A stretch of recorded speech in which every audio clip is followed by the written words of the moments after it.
തങ്ങളെ മദ്ഹ് ചെയ്ത പെണ്ണുങ്ങൾ പറയാൻ തുടങ്ങി,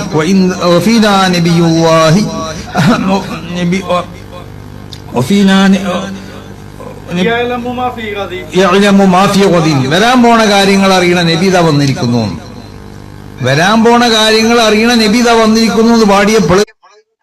ഒരു മിനിറ്റ്, ഈ വീഡിയോ നമ്മൾ മുമ്പ് ചെയ്തതാണ്, ഒരിക്കൽ കൂടി ചെയ്യുന്നത്. അതില് എത്രത്തോളം അവിടെ അദ്ദേഹത്തിന് അത് ഇങ്ങോട്ട് പറയാനിങ്ങോട്ട് കിട്ടാണ്ടിങ്ങോട്ട് എട്ടങ്ങേറാകുകയാണ്.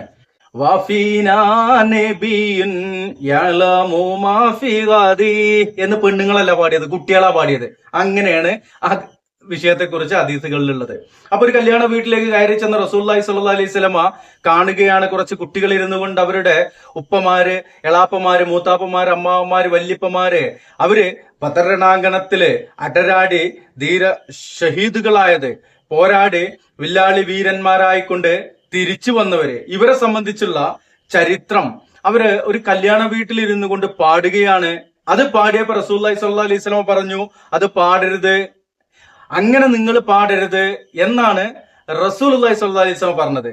എന്നാൽ ഇവിടെ പറഞ്ഞത് എന്താണ്? നിങ്ങൾ പാടണ്ടെന്ന് പറഞ്ഞിട്ടില്ല എന്നാ പറഞ്ഞത്, നിങ്ങൾ പാടിക്കോളി എന്നാ പറഞ്ഞത്. അതായത് മറഞ്ഞ കാര്യം അള്ളാന്റെ ഹബീബിനെ അറിയുന്ന പാടിക്കോളി എന്നാണ് ഇദ്ദേഹം ഇവിടെ പറയുന്നത്. ഓക്കെ, നമുക്ക് ബാക്കി വെക്കാം. എങ്ങനെയാണെന്നുള്ള അറിയണല്ലോ. നബി സല്ലല്ലാഹു അലൈഹി വസല്ലം തങ്ങൾ ആ പെണ്ണുങ്ങളെ എതിർത്തില്ല. കാരണം അമ്പിയാക്കന്മാരും അള്ളാഹുവിന്റെ ഔലിയാക്കന്മാരും ഒക്കെ മറഞ്ഞ കാര്യങ്ങൾ അറിയും. അപ്പോ അദ്ദേഹം പറഞ്ഞത് ആ പെണ്ണുങ്ങള്, വീണ്ടും പെണ്ണുങ്ങൾ എന്നാണ് പറഞ്ഞത്, പെണ്ണുങ്ങള്.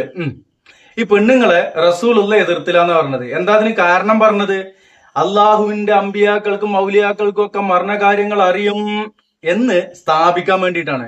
എന്നാൽ തൊട്ടു മുമ്പ് നമ്മൾ ഇതേപോലെ ഒരു വീഡിയോ ചെയ്തപ്പോ അതിന് മറുപടി വർഷങ്ങൾ മുമ്പ് സമദാനി സാഹിബ്, നമ്മുടെ മലപ്പുറം MP, പറഞ്ഞു വെച്ച പ്രഭാഷണങ്ങളിലുള്ള ഒരു ഭാഗമാണ് കാണിച്ചത്. ഇതിലും അത് തന്നെ കാണിക്കാനുള്ളത്. അത് കഴിഞ്ഞിട്ട് ഇൻഷാ അല്ലാഹ് ഇത് സംബന്ധമായിക്കൊണ്ട് മറ്റൊരു മൗലവി പറഞ്ഞ വ്യക്തമായിക്കൊണ്ട് ഇതേ വിഷയം വിശദീകരിക്കുന്ന ഒരു വീഡിയോ ഉണ്ട്, കയ്യിലുണ്ടെങ്കിൽ ചേർക്കാം, അല്ലെങ്കിൽ സമദാനി സാഹിബ് പറയുന്നത് തന്നെ ധാരാളം എന്നാണ് പറയാനുള്ളത്. നമുക്ക് കേട്ടുവരാം.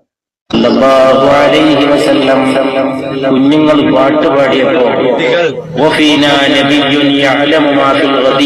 നാളത്തെ കാര്യങ്ങൾ അറിയുന്ന ഒരു പ്രവാചകൻ ഞങ്ങൾക്കിടയിലുണ്ടെന്ന് പറഞ്ഞപ്പോ നബി അസ്വസ്ഥനായി സല്ലല്ലാഹു അലൈഹി വസല്ലം.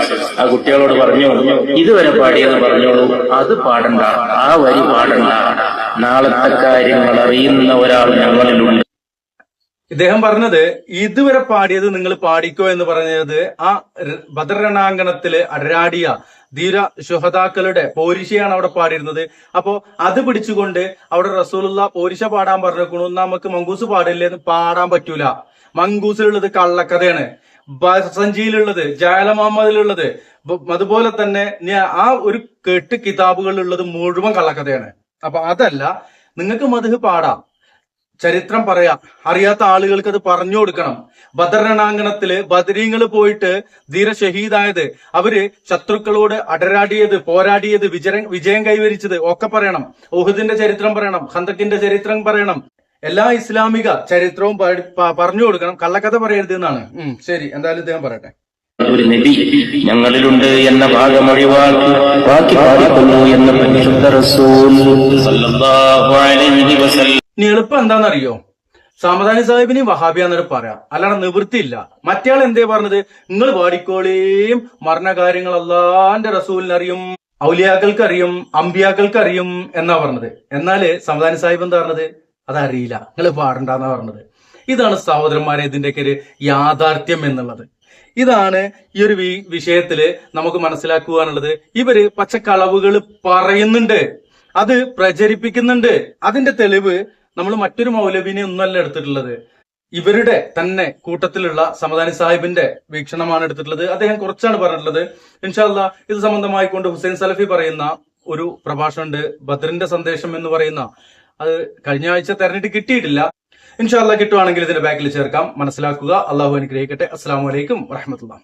മഹാനായ നബി സല്ലല്ലാഹു അലൈഹി വസല്ലം ഒരു കല്യാണ വീട്ടിലേക്ക് കയറി ചെല്ലുകയാണ്.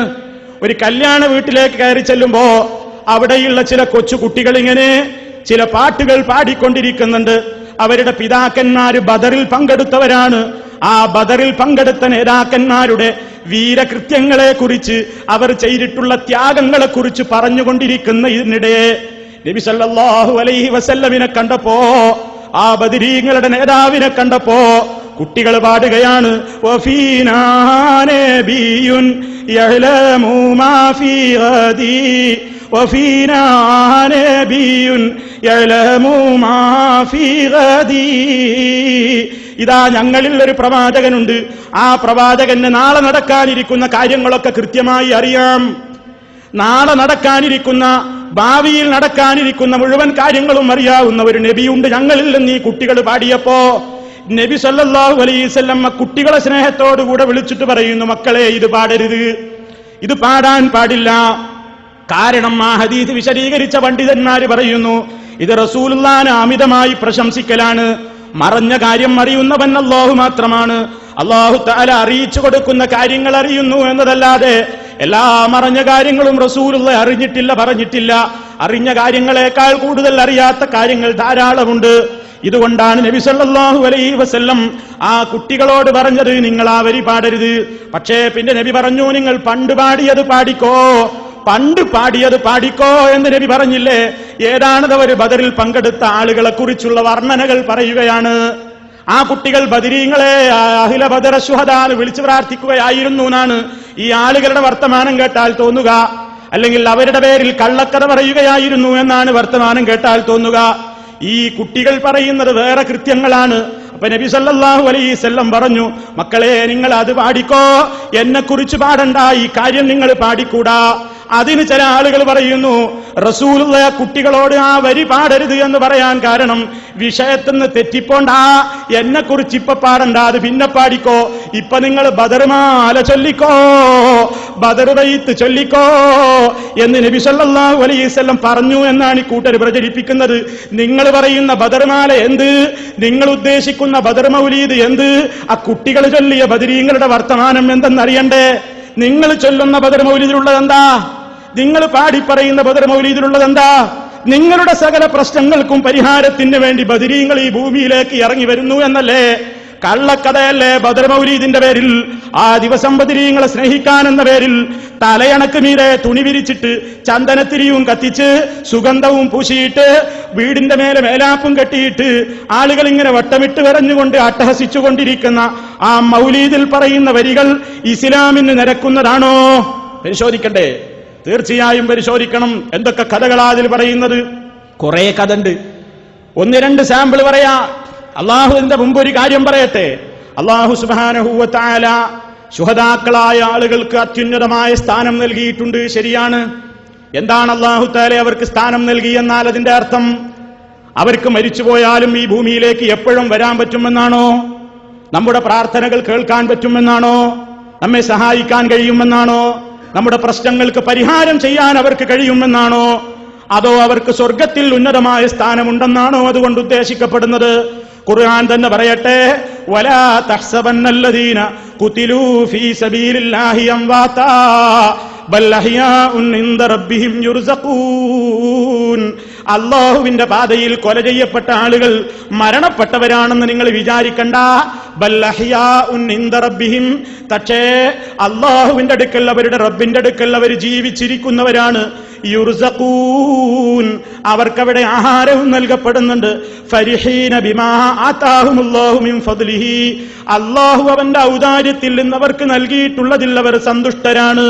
വയസ്തബ്ശിറൂന ബില്ലദീന ലം യൽഹഖൂ ബിഹിം മിൻ ഖൽഫിഹിം, അവരോടൊപ്പം വന്നു ചേർന്നിട്ടില്ലാത്ത ആളുകളെ കുറിച്ചും അവർ സന്തോഷത്തിലാണ്. അല്ലാ ഖൗഫുൻ അലൈഹിം വലാഹും യഹ്സനൂൻ, അവർ ഭയപ്പെടേണ്ടതില്ല, ദുഃഖിക്കേണ്ടവരല്ല എന്ന് അല്ലാഹു തആല പറയുന്നു. അപ്പൊ ശുഹദാക്കൾ അത്യുന്നതമായ പദവിയുണ്ടവർക്ക്. എന്താ അതിന്റെ അർത്ഥം? ശുഹദാക്കൾ ജീവിച്ചിരിക്കുന്നുണ്ട് എന്ന് പറഞ്ഞാൽ എന്താ? അവർ ഈ ഭൂമിയിൽ നമ്മൾ വിളിക്കുമ്പൊക്കെ വരുമെന്നാണോ? ഏത് ഷഹീദായിരുന്നാലും ശരി, ഒരാൾ മരിച്ചു കഴിഞ്ഞാൽ, രക്തസാക്ഷിയായി കഴിഞ്ഞാൽ ഈ ഭൂമിയുമായുള്ള ഇടപാടുകൾ അവസാനിച്ചു കഴിഞ്ഞു. അതുകൊണ്ടാണ് ഷഹീദുകൾ മരണപ്പെട്ടാലും അവർ ജീവിച്ചിരിക്കുന്നവരാണ് എന്ന് തന്നെയാണ് നമ്മുടെ വിശ്വാസം. പക്ഷേ ഒരു ഷഹീദ് മരിച്ചാലും അയാളുടെ ഭാര്യയെ വേറൊരാൾ കല്യാണം കഴിക്കുന്നു, അദ്ദേഹത്തിന്റെ സ്വത്തത മറ്റുള്ള അവകാശികൾക്ക് വീതിച്ചു കൊടുക്കുന്നു. കാരണം ദുന്യാവിയായ നിലക്കവർ മരണം സ്ഥിരീകരിച്ചു കഴിഞ്ഞു. പക്ഷേ ബർസഖിയായ ലോകത്ത് അല്ലാഹുവിന്റെ അടുക്കൽ അവർ ജീവിച്ചിരിക്കുന്നവരാണ്. ആ ജീവിതത്തെക്കുറിച്ച് ചോദിക്കപ്പെട്ടപ്പോ മഹാനായ നബി സല്ലല്ലാഹു അലൈഹി വസല്ലം പറയുന്നു, എന്താണ് അതുകൊണ്ട് ഉദ്ദേശമെന്നോ, ശുഹദാക്കൾ ജീവിച്ചിരിക്കുന്നവരാണെന്ന് പറഞ്ഞാൽ ഈ ഭൂമിയിൽ നമ്മൾ വിളിക്കുന്നിടത്തേക്ക് അവർ പാഞ്ഞു വരുമെന്നോ, നമ്മെ സഹായിക്കാൻ വരുമെന്നോ, നമ്മെ രക്ഷപ്പെടുത്താൻ വരുമെന്നോ അതുകൊണ്ട് ഉദ്ദേശമില്ല. അതുകൊണ്ട് ഉദ്ദേശിക്കപ്പെടുന്നത് മഹാന്മാരായ ശുഹദാക്കള് നാളെ പരലോകത്ത് സ്വർഗത്തിൽ അല്ലാഹു അതാ അവർക്ക് അത്യുന്നതമായ പദവിയാണ് ഒരുക്കി വെച്ചിട്ടുള്ളത്. സാധാരണക്കാരായ മുസ്ലിമീങ്ങൾ സ്വർഗത്തിൽ കടക്കുമ്പോ ഒരു സാധാരണ മുസ്ലിം സ്വർഗത്തിൽ നിന്ന് ഷഹീദുകളെ സ്വർഗത്തിലേക്ക് നോക്കിക്കാണുന്ന രംഗം മഹാനായ നബി സല്ലല്ലാഹു അലൈഹി വസല്ലം അതാ ഒരു ഉപമയിലൂടെ പഠിപ്പിച്ചു തന്നിരിക്കുന്നു. നിങ്ങൾ നിങ്ങളുടെ ഭൂമിയിൽ നിന്ന് രാത്രിയിൽ ഇങ്ങനെ താരങ്ങൾ ശോഭിച്ചുകൊണ്ടിരിക്കുന്ന, നക്ഷത്രങ്ങൾ മിന്നിത്തിളങ്ങിക്കൊണ്ടിരിക്കുന്ന വാനലോകത്തേക്ക് നക്ഷത്രമുള്ള രാത്രിയിൽ നിങ്ങൾ നോക്കിയാൽ എത്ര ദൂരത്താണ് ആ നക്ഷത്രങ്ങൾ മിന്നിത്തിളങ്ങുന്നത്. ഇതുപോലെയാണ് ശുഹദാക്കളുടെയും അല്ലാത്തവരുടെയും സ്വർഗത്തിലെ സ്ഥാനവ്യത്യാസം.